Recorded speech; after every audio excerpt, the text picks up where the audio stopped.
Gallatin Valley resident Richard Barber continues his efforts to prevent the tragedy that his family experienced nearly 20 years ago.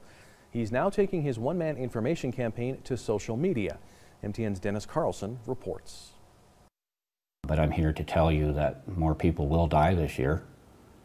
We just don't know who yet. Richard Barber says families looking for answers have been contacting him through social media. They're just looking for the facts like I once sought for myself. Families of 4 children killed in the past 2 years by alleged misfires from Remington 700 rifles. They're hoping that I will help them.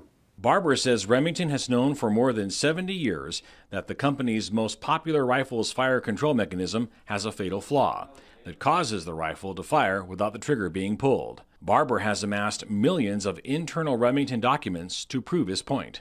Yes, so I can connect the dots. This past weekend, Barber started using a new tool in his quest to inform the public, a Facebook page entitled Remington Facts Counterpoint, where Barber posts Remington documents along with his own commentary. The next 2 documents I show the Model 700 28 years later experiencing the same exact malfunctions identified in the 1947 memo, and 29 years later, Remington referring to these malfunctions as a defect.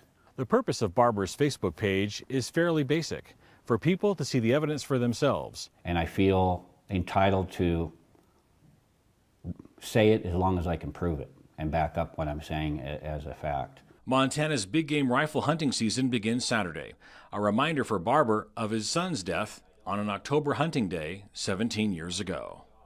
One child, for instance, would have had her pilot's license before her driver's license. She was killed at 12 years old. This year I'm going to focus on saving one life. Barber hopes his efforts will get people talking and get people to take action.